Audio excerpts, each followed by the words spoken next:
So, update on the Dyna 5 horse. I did decide to pull the motor off of the frame. Uh, the what a mess. Things are dirty. They're seized. Pulleys are stiff as can be.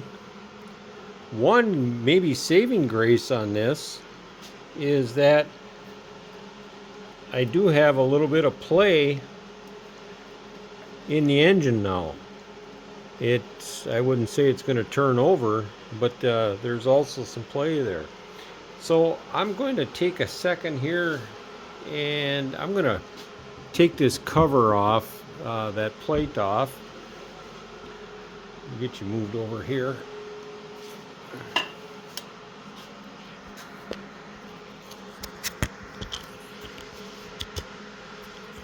I found something that's going to probably be a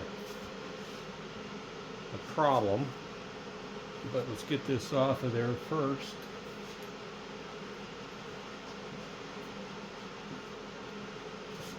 Like I said, the guy told me that he used this last year. I don't believe he did.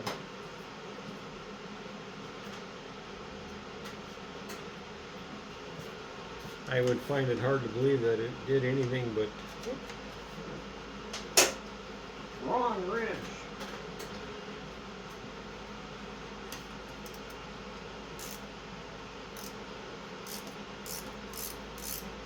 I have another one here.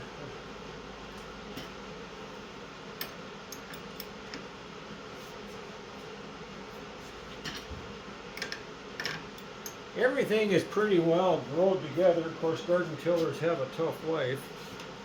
They get the world abused out of them for about 3 times a year. And then this one sat outside, which, you know, leaving these tools sit outside definitely isn't good for them. It doesn't do them any favors anyway. Believe it or not, they're not really built to sit out in the weather and endure that all the time either.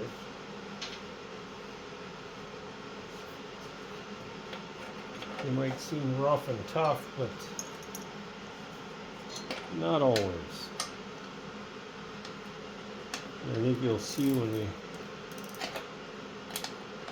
get this off there. Some other issues are going to make this difficult repair, if anything.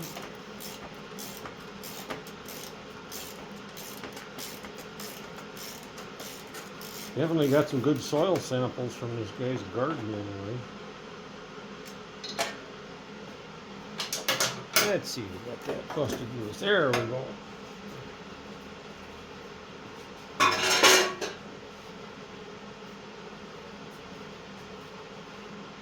So now we can see a little bit easier what's going on. Oh, there. Back to our Dyna 5 horse. So I had to, I took the engine off. It was difficult getting the belts apart. I still got to do a little work there. One interesting thing that I found, maybe a little bit of a saving grace, is now I do have a little bit of play in that shaft that I did not have earlier. I don't know as if I've got any. Yeah, I do have a little bit of play in the on the recoil too. I took the cover off of where the engine is mounted, the fenders, if you want to call them that, and found that this bolt had broken. That held basically held the machine together. That bolt is broken, so that's going to be a challenge to get that out of there. There's some sort of a mounting bracket here too that looks like it's going to need a little attention. This one here. Also, the bracket back here, that bolt is snapped, so there's the bracket that holds that on. and then also where our drive shaft goes into the pulley housing, that's disconnected, so that's going to cause for some problems. The belts were pretty well growed on. Like I said, if this was used last year in the garden, it wasn't for tilling, it was probably to hold a sheet down or something like that. But I'm going to continue to tear things apart and get a little bit more in depth with what we've got going on here and see if there's anything we can do other than scrap iron on this old girl. So stay tuned. We'll keep plugging away.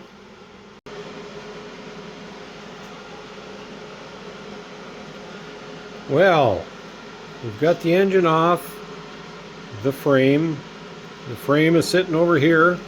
It did inherit a pair of new wheels, so at least we can move it around, but we're going to worry about that thing later. Let's take a look at this engine and just see what's going on with it. See why it's froze up. We're going to try a couple of things here to see if we can figure out if there's any life left in it. I'm going to throw this over here. Let's get everything set up. Okay, I think the first thing we're going to check is see what we've got for oil.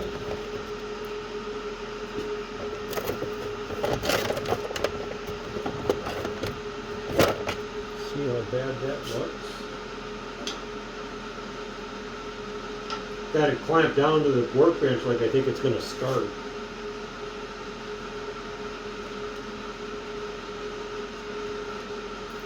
Oh, look at that. Full of water. Plumb full of water. Oh, ish. Well, it's not going to run like that. It's not going to run like that. We know that for sure.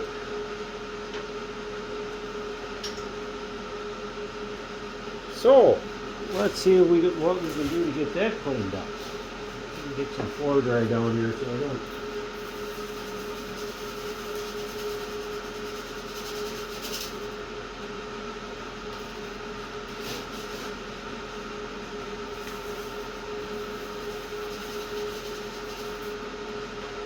Once again, he said that they used this last year. I'm not sure for what, as a rain gauge maybe. That's what they did. They used it as a rain gauge. Must have worked. We had quite a few inches of rain last summer.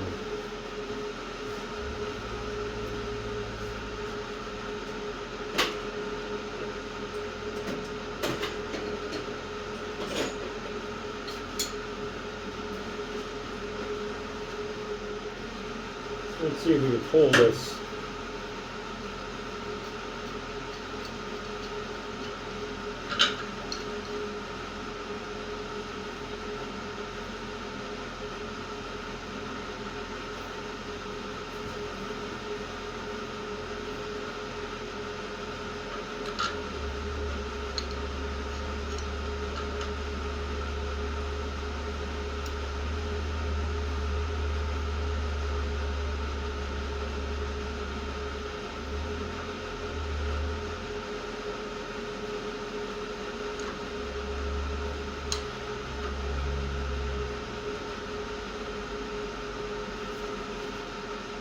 Light on this bad boy.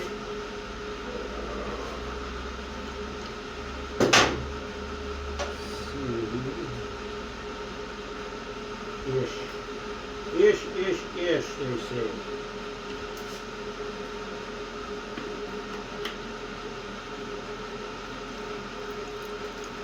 I hope that you can see all that water that's coming out of there. That's probably why it won't turn over.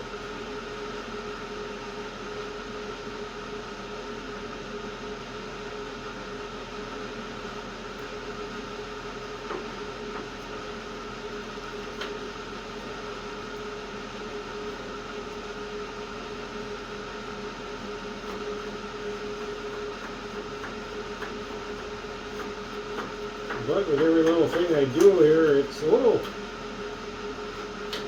it is loosening that up. I'm going to let let that dribble. Let's see if we can pull that spark plug out.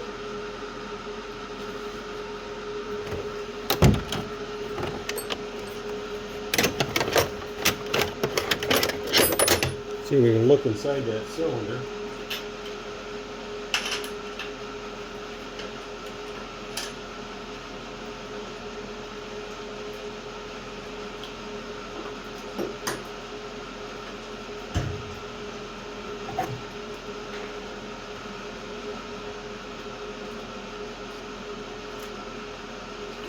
Well, I got one valve moving up and down.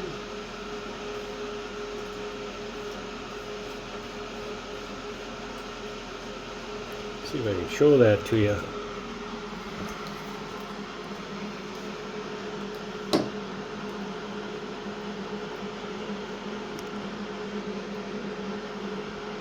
Let's see if I can find it here.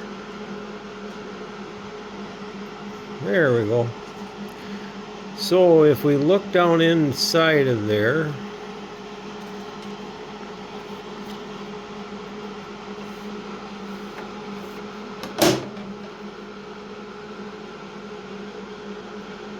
pretty tough to see.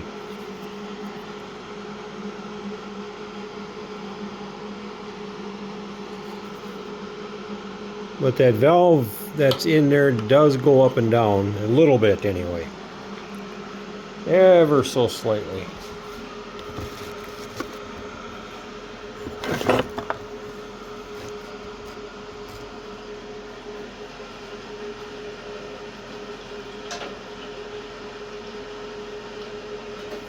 I'm going to put a little PD blaster in there. See if we can loosen things up a little bit more ish.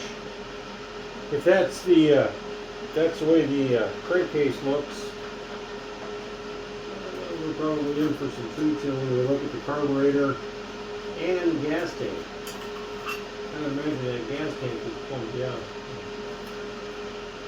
What's left of the air filter.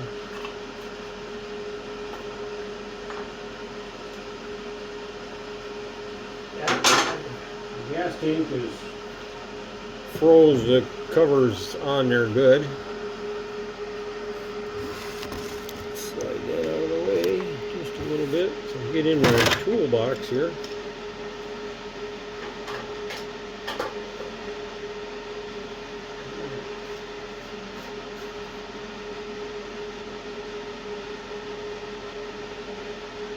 Oh, phew. There's gas in there. Stinks. Wow. The tank looks good. That surprises me. Let's see if we can get down inside of there. That tank looks amazing. There's some crap floating around in the bottom of it, but it doesn't appear to be rusted at all. So that's good. That is good. Let's take the winds where we can get them.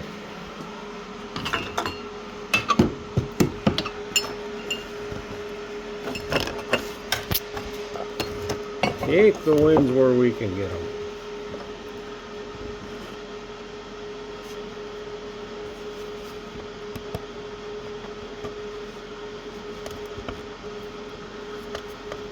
Adjust this a little bit.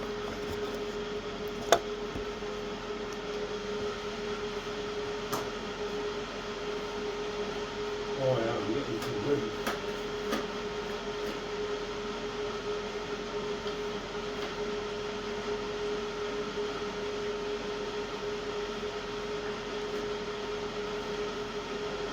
Getting some better movement on that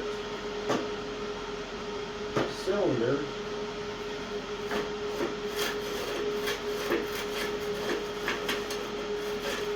The recoil just died on me. So, we've got some good news. The carburetor, there's not a lot to these carburetors. The biggest issue with the carburetors on these is the trying to refigure out all the linkages. But once we got the water and the oil out of it, starting to loosen up, so there may be a chance that we might be able to get this freed up and maybe get some sort of a glimmer of hope for this thing. Not saying that it's going to happen, but let's see where it goes.